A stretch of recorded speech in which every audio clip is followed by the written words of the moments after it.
Hello students, देखिए जो आज हमारी वीडियो है ये आपकी लॉन्ड्री साइंस में है और जिसमें आपका टॉपिक चल रहा था फैब्रिक फिनिशिंग, है ना। तो आज जो हमारा टॉपिक है वो है भौतिक परिसज्जा, यानी कि फिजिकल फिनिशिंग की जो वस्त्र पर भौतिक परिसज्जा किस प्रकार दी जाती है या ऐसी कौन कौन सी फिनिशिंग है जो वस्त्रों पर दी जाती है, उनकी एक तरीके से उनकी सुंदरता बनाने के लिए या उनको अट्रैक्टिव करने के लिए। तो वस्त्रों के लिए भौतिक परिसज्जा की विधियों में ब्रशिंग, नैपिंग, सॉफ्टनिंग, शेयरिंग आदि सम्मिलित हैं। और भौतिक परिसज्जा जो होती है भौतिक परिसज्जा द्वारा वस्त्र में चमक प्रदान की जाती है, तो जिसमें आपकी बहुत सारी ऐसी फिनिशिंग होती है, जैसे signing, napping, brushing, sharing, sizing, shrinking. तो ये आपकी क्या है, ये सारी आपकी फिजिकल फिनिशिंग होती है, यानी भौतिक परिसज्जा होती है, जिसमें वस्त्र के बाह्य स्वरूप को सुंदर और चमकदार बनाया जाता है, अट्रैक्टिव बनाया जाता है। ठीक है। तो फर्स्ट इसमें हैंगिंग, तो सुलझाकर सतह को चिकना करना। तो इस प्रक्रिया से वस्त्र की ऊपरी सतह पर छूटे गए रोए तथा छोटे रेशों के सिरों को झुलसाकर वस्त्र पर से साफ कर दिया जाता है। और जो झुलसने की क्रिया होती है वो दो तांबे के रोलर्स के द्वारा की जाती है, यानी कि देखिए जो बहुत बड़े बड़े रोलर्स होते हैं वो गर्म होते हैं, तो जब ये फैब्रिक जो होता है इन रोलर्स के बीच में से गुजारा जाता है, तो जिससे जो एक सरफेस पे रोए आते हैं, छोटे छोटे फाइबर्स जो होते हैं वीविंग प्रोसेस में कंप्लीट नहीं जा पाते हैं, तो क्या होता है इस फैब्रिक को क्या होता है कि इन रोलर्स के बीच से निकाला जाता है, तो जिससे क्या होता है कि ये रोलर्स जो होते हैं एक तरीके से झुलसने की जो क्रिया होती है वो दो तांबे के रोलर्स के द्वारा की जाती है, जो वाष्प से गर्म होते हैं। और रोलर सर्वप्रथम वस्त्र की सतह पर सटे रोए आदि को ऊपर उठा देता है और बाद में वस्त्र की तेज़ी से गर्म प्लेट पर से निकाला जाता है, जिससे रोए झुलस कर समाप्त हो जाते हैं, है ना। तो यानी कि जो जब रोलर्स के बीच में से फैब्रिक निकलता है तो उसके जो रोए होते हैं वो ऊपर उठा दिए जाते हैं, और उसके बाद जब रोलर्स का प्रेशर पड़ता है फैब्रिक के ऊपर, तो जब वो गर्म वाष्प के थ्रू जो होते हैं वो थोड़े फाइबर जो होते हैं वो झुलस जाते हैं, और वो वहीं पर जो होते हैं गर्म प्लेट से उनको दबा दिया जाता है ना, तो झुलस कर वो जो रोए हैं होते हैं वो समाप्त हो जाते हैं। तो इस प्रक्रिया में कपड़े की सतह पर उभरे रोए के किनारों को झुलसाया जाता है, जिससे कपड़े की मुलायम जो सतह होती है या जो फैब्रिक का सरफेस होता है उसको बहुत ज़्यादा सॉफ्ट बनाया जाता है। अब आती है आपकी रोए उठाना यानी नैपिंग। तो देखिए वस्त्र पर रोए उभारने के लिए प्रयोग किया जाता है, जिसमें कपड़े की सतह पर कई प्रकार के घर्षण करके रोए लाए जाते हैं, तो जिससे कपड़े की सतह नर्म और गद्देदार हो जाती है।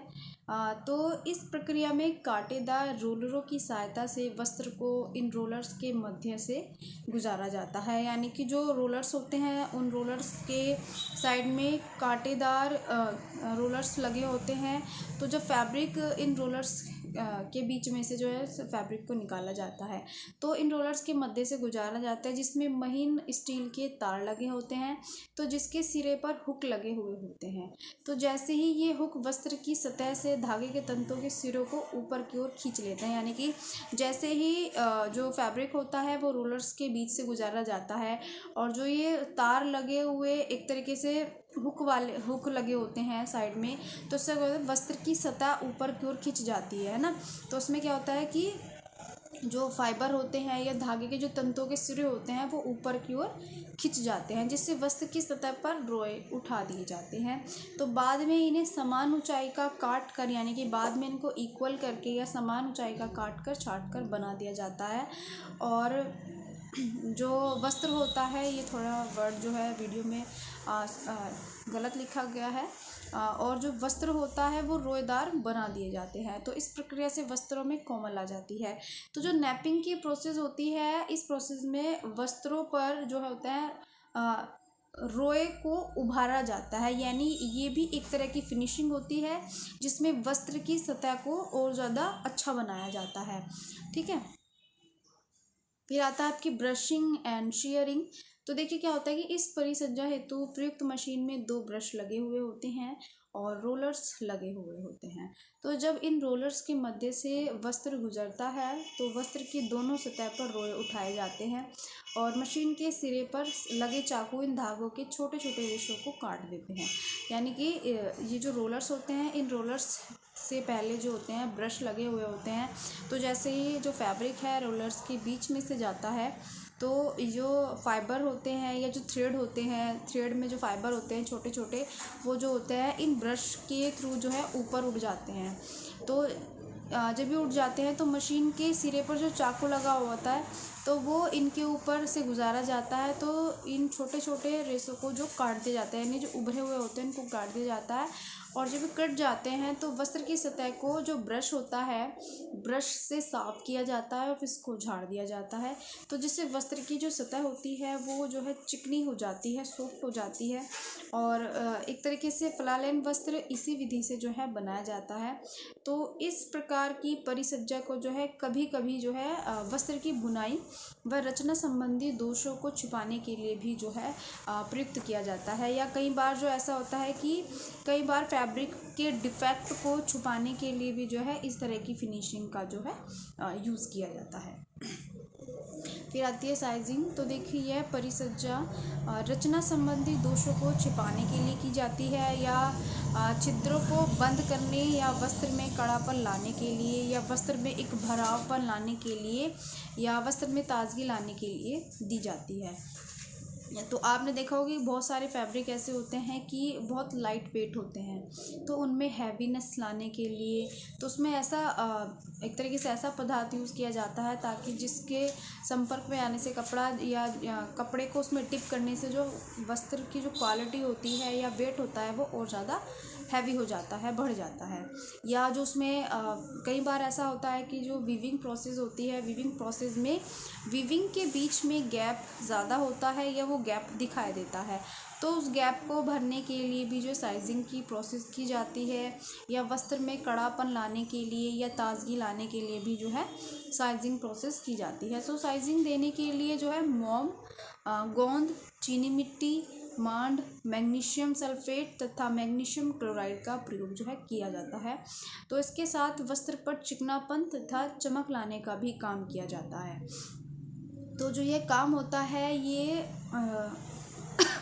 ये तेल, पैराफिन, ग्लिसरीन और मोम आदि से किया जाता है। तो साइजिंग जिस पदार्थ से दी जाती है उसे ऐसे होज में रखा जाता है जिसमें रोलर बराबर डूबते व निकलते रहे। तो अगर आपने देखा होगा कि कई बार कपड़ों में या फैब्रिक में वेट लाने के लिए, भराव को भरने के खालीपन को भरने के लिए इन सारी चीज़ों का जो है यूज़ किया जाता है। तो साइजिंग जिस पदार्थ से दी जाती है उसे ऐसे होज यानी कि एक बहुत बड़े बर्तन में रखा जाता है जिसमें से रोलर बराबर डूबते व निकलते रहें और वस्त्र को इन्हीं रोलरों के बीच में से निकाला जाता है। यानी कि जब आपके रोलर्स में ये आपका पदार्थ लगा होता है और इसमें से फिर फैब्रिक को निकाला जाता है तो जितनी भी सारी चीज़ें रोलर्स पे होती है वो फैब्रिक में आ जाती है। तो और वस्त्र को इन्हीं रोलर से भी से निकाला जाता है। तो इस प्रकार एक ही साथ वस्त्र की दोनों सतह पर साइजिंग चढ़ जाती है। यानी कि जो भी वस्त्र की मांग के अकॉर्डिंग है, अगर उसमें भरावपन लाना है, हैवीनेस लानी है तो उसके अकॉर्डिंग उसको डिप किया जाता है या उसकी सतह को चिकना बनाना है या उसको कड़ापन और शाइनी बनाना है तो या उसकी वीविंग को भरना है। तो इन सब के लिए जो है साइजिंग की प्रोसेस जो की जाती है। तो इसमें एक ही साथ रोलर्स पे यानी कि एक ही रोलर्स के थ्रू एक ही बार में वस्त्र की दोनों सतह को जो है भर दिया जाता है। यानी कि जो भी मान लीजिए या तो वैक्स यानी मोम यूज़ कर सकते हैं, गोंद का यूज़ कर सकते हैं, चीनी मिट्टी या मांड या जो जिसे आप स्टार्च भी कहते हैं वस्त्र में कड़ापन और हैवीनेस लाने के लिए, या मैग्नीशियम सल्फेट या मैग्नीशियम क्लोराइड किसी का भी प्रयोग किया जाता है। और उसमें एक चमक लाने के लिए, चिकनाहट लाने के लिए जो है इसमें पैराफिन या ग्लिसरीन इन सब का जो है यूज़ किया जाता है। तो जब रोलर्स के बीच से वस्त्र को निकाला जाता है तो वस्त्र की दोनों तरह की सतहों पर इस पदार्थ को लगा दिया जाता है। तो एक ही बार के रोलर्स से जो है दोनों वस्त्र की दोनों सतह को साइजिंग प्रोसेस से जो है गुजारा जाता है। तो स्टूडेंट्स इसके आगे का जो टॉपिक है वो मैं आपको नेक्स्ट वीडियो में बताऊँगी।